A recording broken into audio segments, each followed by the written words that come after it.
Groet in die wonderlijke naam van ons koning Jesus Christus, geliefdes. My naam is Israel Thijs en welkom by Broodbreek, die program van die Here waar ons dagelijks hoofstuk uit die Nieuwe Testament het lees met die doel om ons Christen te vernieuwen en te versterk op 'n daaglikse basis. Vandag gaan ons voort met 2 Korintiërs hoofstuk 5 en die opskrif lees: hierdie tydelike tentwoning word vervang deur 'n permanente blyplek by God.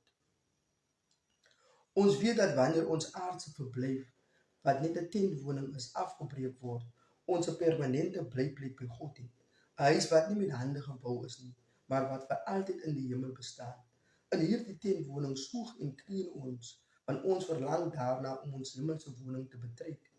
As ons tog maar net met klere aan en nie kaal nie voor God sal mag staan. Terwyl ons nog in die aardse tentwoning bly, kry ons swaar en kreun ons omdat ons nie gestroop wil word van ons aardse woning nie, maar met die hemelse woning bekleed wil word. So sal wat sterflik is verteer word deur die eintlike lewe.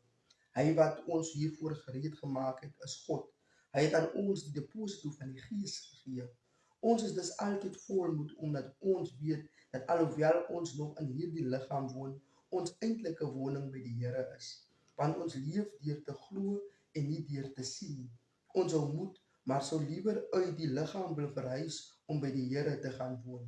Ons streef in elk geval daarna, of ons nou ook al hier tuis is of nie, om hom tevrede te stel.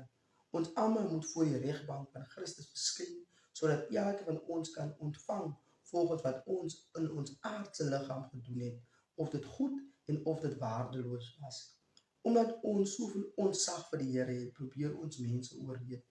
Ons opregte bedoelings is aan God bekend en ek vertrou dat julle in julle gewetens ook daarvan oortuig sal word.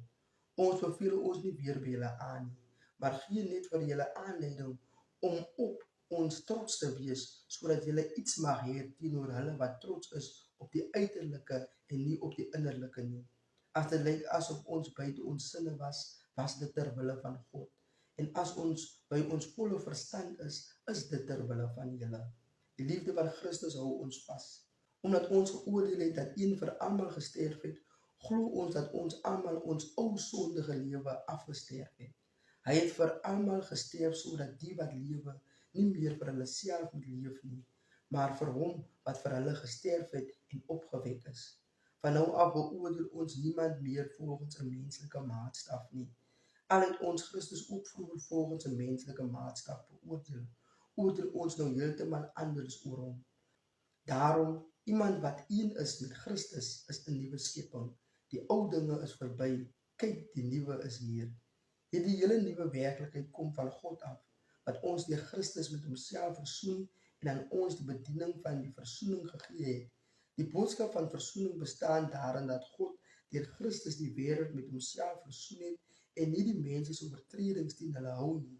Die boodskap van die versoening het hy aan ons opgedra om te gaan verkondig. Ons tree op as ambassadeurs vir Christus terwyl God deur ons 'n appel aan julle rig. Ons smeek julle ter wille van Christus, kom tot versoening met God. God het hom wat nie sonde geken het nie, sonde gemaak ter wille van ons, sodat ons op grond van ons eenheid met Christus deur God vrygespreek kan word. Amen. En daar is die geskrewe woord van God, geliefdes. Onthou, die Here is lief vir u.